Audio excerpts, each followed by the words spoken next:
Really a pleasure to be able to be a part of a historic event where you are looking at the, the various ramifications of e-health and also its implications on how it is going to expand sustainable healthcare, medical education, and primary healthcare, as well as the third dimension, which is the crucial link in the entire chain. That is how we could reach the unreached through telehealth and mHealth. But in the entire chain of events that we are discussing today, how can we redefine primary health care and medical education, the two ends of healthcare in India? Unless we reach out to the people who are today unreached through primary health care in an assured manner, and also ensure that medical education is relevant to the needs of the people, not the needs of people who are residing in developed countries. The product that comes out, that the medical graduate who comes out or the medical postgraduate who comes out, is not only motivated but also inspired to serve our own people, and also motivated enough to go through the grind of the primary and secondary healthcare and not focus merely on specializing and super specializing in disciplines of esoteric nature, where he's going to serve the interest of the tertiary healthcare sector, primarily today the sector which is served by the non-governmental entity. The need for primary healthcare as a foundation to deliver high quality healthcare cannot be underscored more. Also, one has to understand that unless you have a very strong, sustainable primary healthcare system, one cannot even visualize cost benefits to come for our country. And if you cannot show that you are providing cost efficient infrastructure in healthcare, the sustainability shall remain utterly and continually under question. So in this regard, let us also understand the 5 dimensions in the session that we are going to go through in the next 1.5 hours or so through our 5 speakers. The areas that we're going to cover are emerging models of primary healthcare in India and South Asia, industry, academia, engagement in medical education, employability and skill development, and assessing the gap in growth sectors, regulations and legal safeguards for growing medical educational enterprise, and last but not the least, changing dynamics of medical education in South Asian economy. So we should have a diverse range of speakers, and fortunately we do have a diverse range of speakers for this session. I would now invite Dr. V. Balasubramaniam, who is Domain Consultant Medical and Healthcare e-learning, to throw some light on the aspect of medical education through why St. John's Medical College, Bangalore, always strikes new ground and always has been at the forefront of innovations in practice in medical education and beyond. Underscores the importance of innovation and experimentation in terms of modalities of delivery of knowledge, and you underscored rightly that distilled knowledge is the need of the hour, and how do you do the distillation is all that matters, and how you actually deliver the knowledge to the people who actually are going to use the knowledge also is very important. Thank you. Now I invite Professor T.K. Jaina, who has been with the School of Health Sciences for more than 2 decades now. He has closely seen the change process in conventional medical education and or health workers education. Has been at loggerheads with Medical Council of India. IGNOU has always felt that we need to reach out to the people across the health sector doctors, professionals, specialists, nurses, pharmacists, radiographers, and whatnot. And if you see the IGNOU website today, it has a whole range of courses delivered through the distance mode. The kind of e-classes that they hold, the kind of platform on YouTube and Facebook, the knowledge that they have, the repository they have created over the last more than 2.5 decades is unparalleled in any developing country. So I invite Professor T.K. Jeena, who has recently finished his 3-year tenure as Director of School of Health Sciences.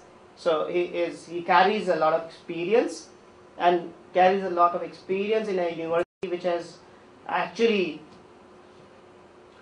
written the history of distance education in not only in India, not only South Asia, but across the world. So Professor T.K. Jeena has no doubt underscored the importance of nation to the topic of redefining primary health care and medical education through ICT. Unless we have an academic background and the foundation based on the best standards in medical education or delivery of knowledge, one cannot build the superstructure. And sometimes because of lack of academic linkages, the delivery mode suffers, and one realizes later that if we would have begun with the foundational knowledge in academic discipline of delivery of knowledge, things would have been much better. Over the years, the conventional university system has lagged behind, especially in medical education sector, in having a strong pedagogical foundation.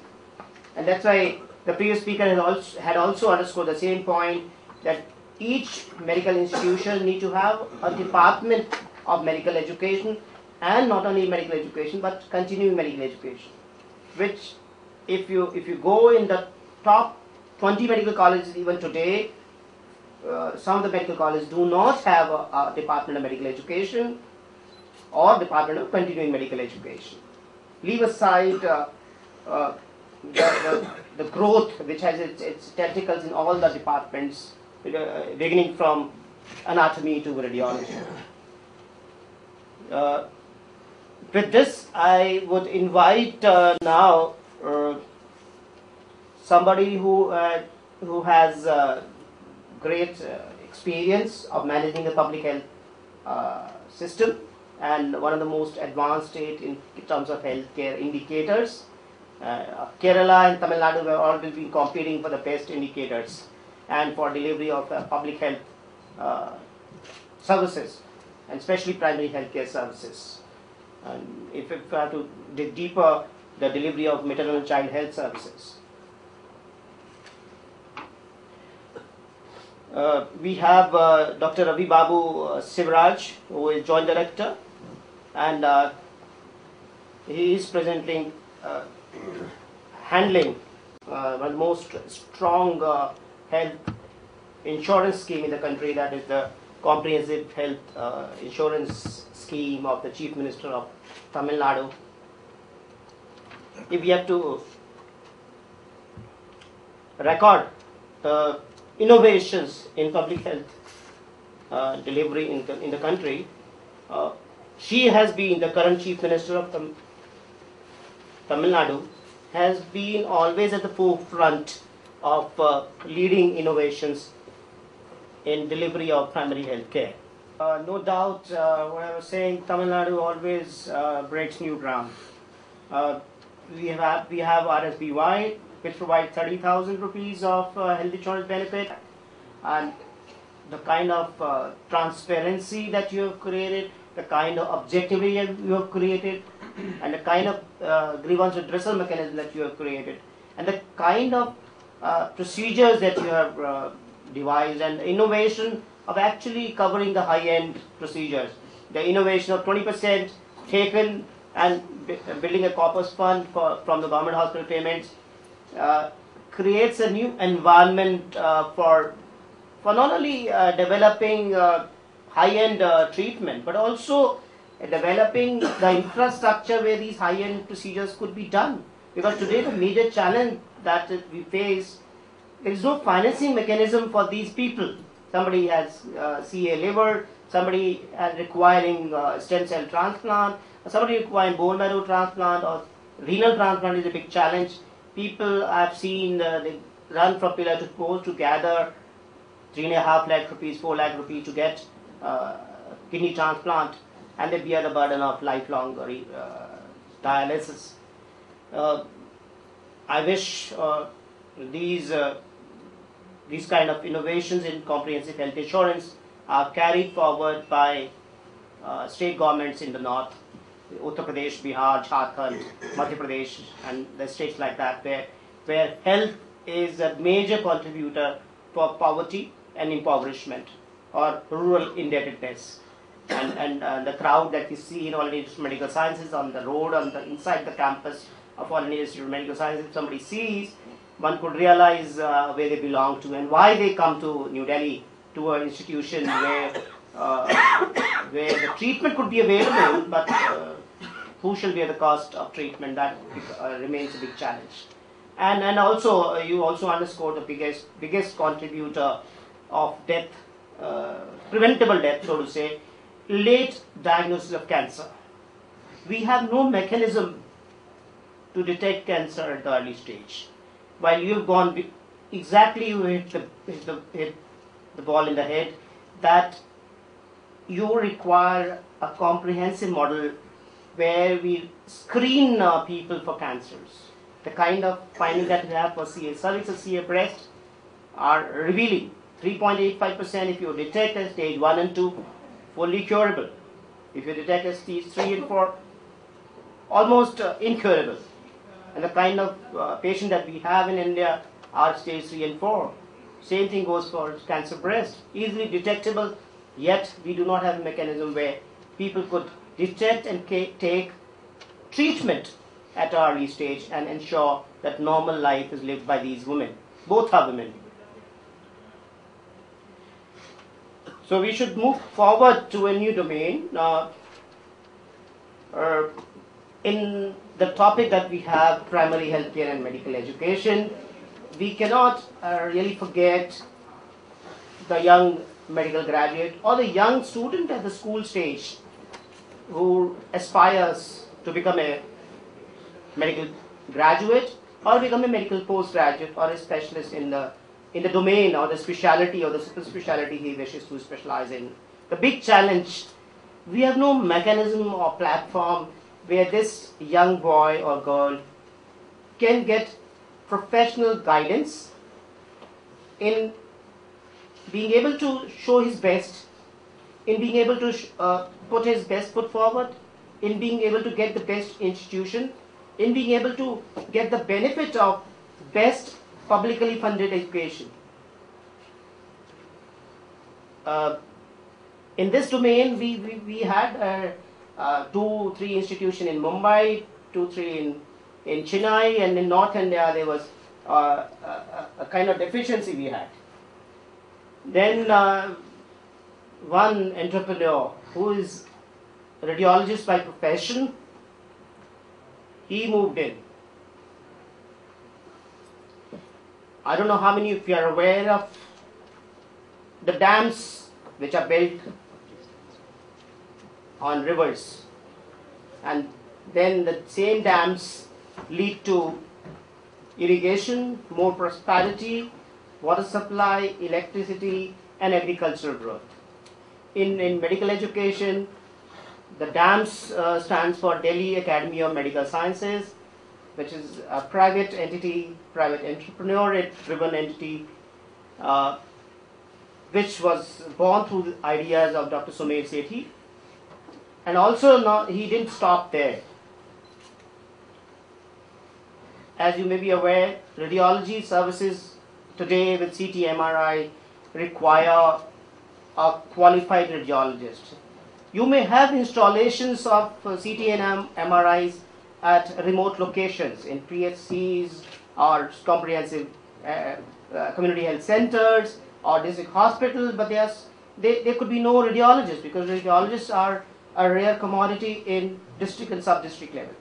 How do we connect? The only modality is teleradiology. So he entered this domain by building another company, Prime Telerail Providers Private Limited. Amazing. Is the limit for innovation. You have broken new ground, use of appropriate technology, appropriate platform, appropriate way to grow, and also reaching the unreached, which is the major challenge today. Reaching the unreached. In the same flow of thought, the major deprived section in the country, traditionally we presume is the rural population, but unfortunately the truth is far from there. The major population which is unreached is the urban poor living in slums of the country, in the major metros, and it is going to grow. If you have the data, the kind of urbanization that India is going to ill population, which is going to grow exponentially, requires a domain knowledge of urban health resource. And we have amongst us the next speaker, Dr. Siddharth Agarwal, who is the Executive Director of the Urban Health Resource Center. He is a physician by training, and he's been working in the field of increasing reach of healthcare to the poor population. He has been the past president of the International Society of Urban Health, and currently, of course, he is working, as I told you, Executive Director of Urban Health Resource Center. I think the new government and especially the Prime Minister shares that things are going to change, and they are changing fast. The Prime Minister Jan Dhan Yojana and the DBT are just the beginning.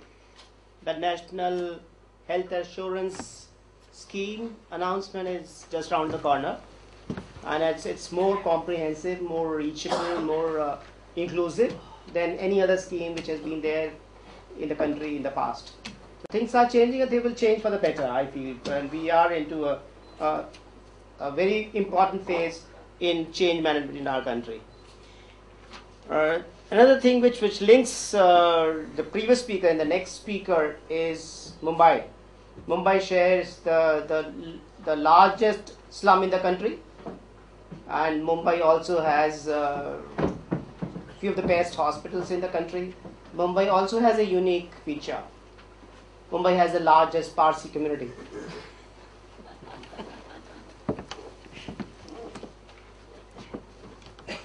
And within the Parsi community, if you count names in philanthropy, unparalleled. Tata's, Godrej, and Wadias, who are also running an airlines. Yeah. So you can say they also run airlines, but they also run hospitals. They also run biscuits, nutrition, and they have their foundation. Absolutely right. And I'm connected with through that. Yeah. The Railways and Impact India Foundation. Right. We have Dr. Mini Bodhanawala, who is the Chief Executive Officer of Wadia Hospital in Mumbai. She's an NABH assessor, awardee of many prestigious awards, Rajiv Gandhi Excellence Awards, Global Business Achievement Award, Global Business Leadership Award, Leading Business Woman of the Year, Star of Asia Award, Mother Teresa Award, Women Entrepreneur in Healthcare Award. She's a member of the Medical Advisory Board of College of Physicians and Surgeons. In Mumbai, there's a unique organization, CPS, which awards postgraduate degrees, which are recognized by MCI. And last but not the least, Impact India Foundation. Had the last speaker on the crucial factors of civil society rising up to ensure that primary health care is delivered. And within the civil society groups, there could be no better group than the Parsis. No doubt on that. 6 speakers, 120 minutes, a whole gamut of problems and the solutions and actual experience sharing. I must thank ICT Post and especially Mr. Dhirendra Pratap Singh. To be able to collect these 6 diverse speakers is not an easy task, but you have achieved it. Thank you. And through this discussion only we could ensure that experience sharing and the larger ICT platform could ensure that we reach the unreached, we reach the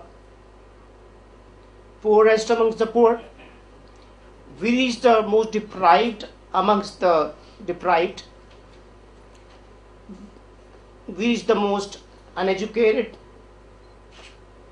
amongst the uneducated or illiterate, and we reach the most ill or most sick amongst the sick people through ICT, and also ensure that best standards of medical education are attained to deliver high quality healthcare where it is needed, at the cost which is needed, and in the manner it is needed, and where it contributes to the GDP and also adds on to the national income, and not merely perceived as a drain on national expenditure, and ultimately leads to a golden India that we look forward to.